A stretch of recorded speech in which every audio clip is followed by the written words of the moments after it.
Hello दोस्तों, classroom 21 में आपका स्वागत है। मैं हूं सुजीत कुमार और आज हम देखने वाले हैं पुनर्जागरण। तो चलिए शुरू करते हैं। पुनर्जागरण का पहला प्रश्न है कि पुनर्जागरण शब्द का अर्थ क्या होता है। तो पुनर्जन्म या पुनः जागृति यह प्राचीन यूनान और रोमन संस्कृति के उदय को दर्शाता है, उसके नई खोजों को दर्शाता है पुनर्जागरण। किसका? प्राचीन यूनानी और रोमन संस्कृति का। ठीक है। तो दूसरा क्वेश्चन है कि पुनर्जागरण की शुरुआत कहाँ से हुआ था। इटली के फ्लोरेंस शहर से। और तीसरा क्वेश्चन है कि पुनर्जागरण किस शताब्दी में शुरू हुआ था। तो 14वीं शताब्दी में पुनर्जागरण की शुरुआत हुआ था। नेक्स्ट चौथा क्वेश्चन देखते हैं कि पुनर्जागरण के प्रमुख केंद्र कौन कौन सा था। तो फ्लोरेंस, जहाँ से इसकी शुरुआत हुई थी, वेनिस, रोम और मिलान, ये 4 शहर उसके प्रमुख केंद्र थे। पांचवा क्वेश्चन है कि पुनर्जागरण किस संस्कृति परंपरा का पुनरुत्थान है। तो मैंने बताया था कि प्राचीन यूनान और रोमन परंपरा का उत्थान है, उनकी नई खोजों की यह दर्शाता है पुनर्जागरण। छठा क्वेश्चन है कि पुनर्जागरण का मुख्य उद्देश्य क्या था। तो मानवतावाद या ज्ञान की खोज। नेक्स्ट 7वां क्वेश्चन है दोस्तों कि पुनर्जागरण का सबसे महत्वपूर्ण कला के रूप में कौन सा जो है आया।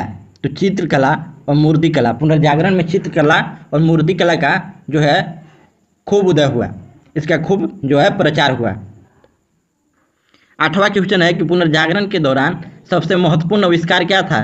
तो सबसे महत्वपूर्ण आविष्कार था प्रिंटिंग प्रेस, जिनका आविष्कार किया था जोहान्स गुटेनबर्ग ने।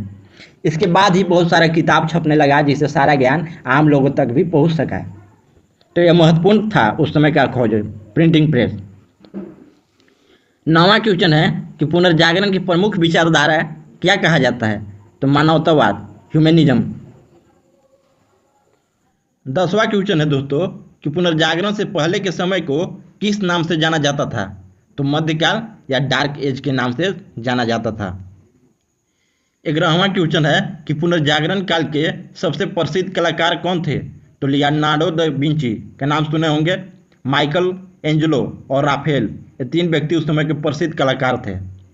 12वां क्वेश्चन है कि लियोनार्डो दा विंची के प्रसिद्ध पेंटिंग कौन सा था।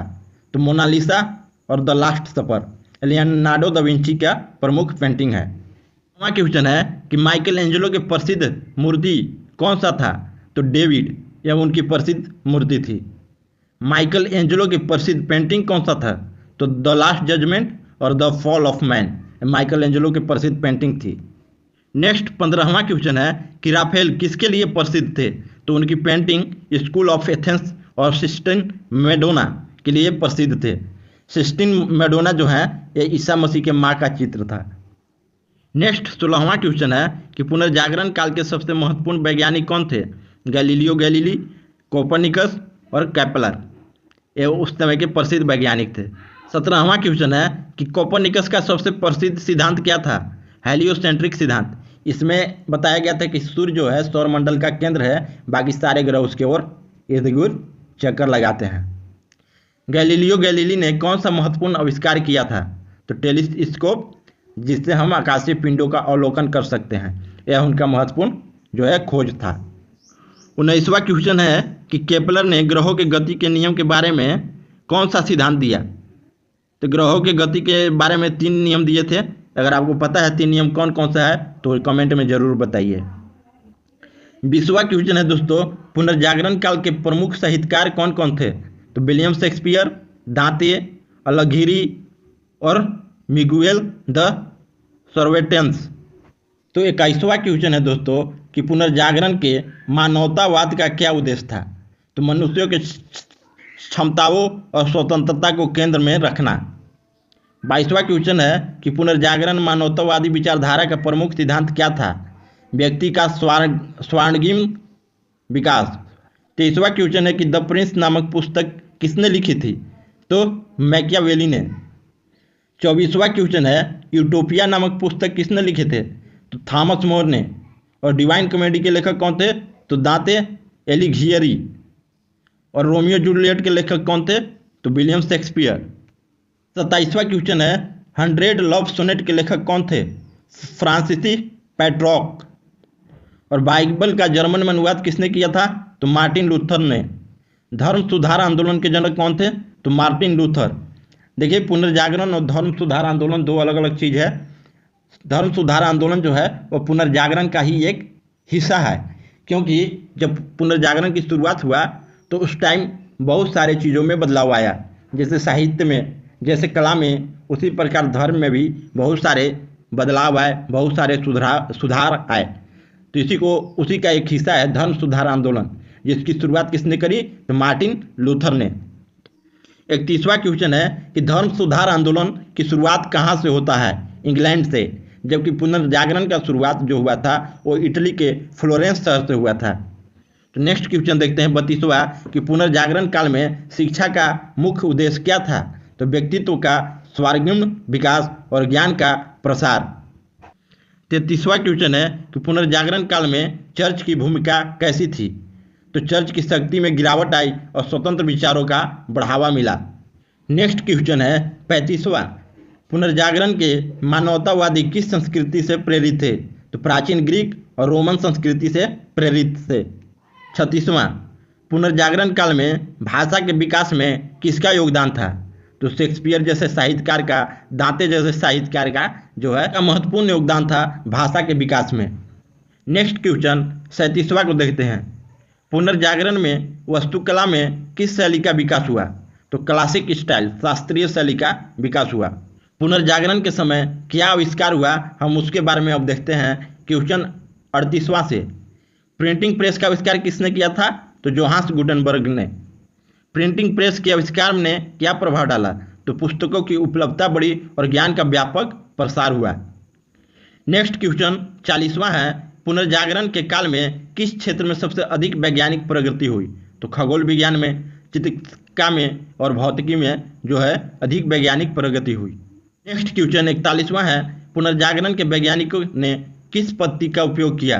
तो वैज्ञानिक विधि। 42वां क्वेश्चन है, पुनर्जागरण काल के महत्वपूर्ण चिकित्सक कौन थे? तो बेसेलियस और विलियम हार्वे। विलियम हार्वे ने किसकी खोज की थी? तो परिसंचरण तंत्र की खोज किए थे। परिसंचरण तंत्र की खोज विलियम हार्वे ने किए थे।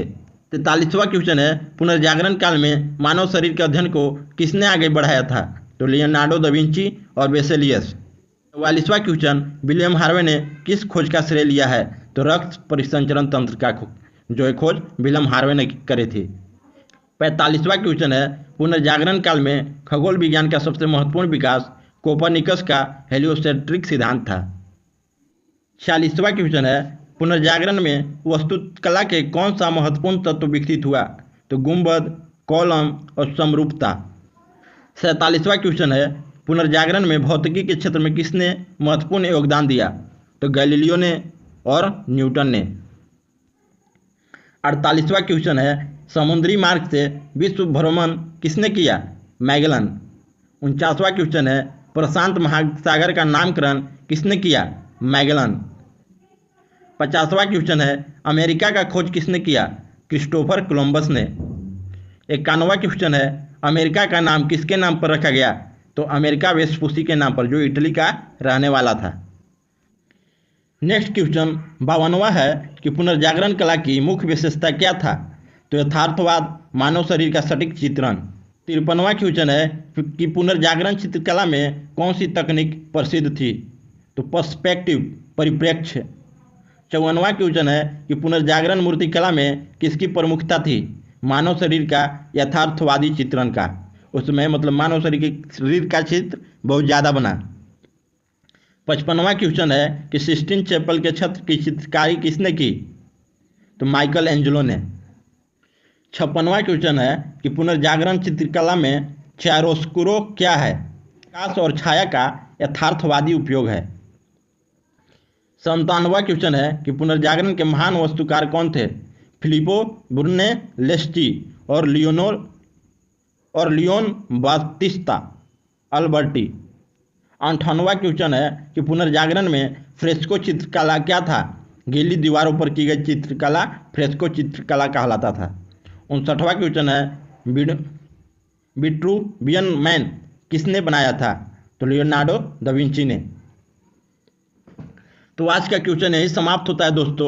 उम्मीद करते हैं यह वीडियो पसंद आया होगा। तो मिलते हैं नेक्स्ट वीडियो में नेक्स्ट टॉपिक के साथ। पूरा वीडियो देखने के लिए थैंक यू दोस्तों।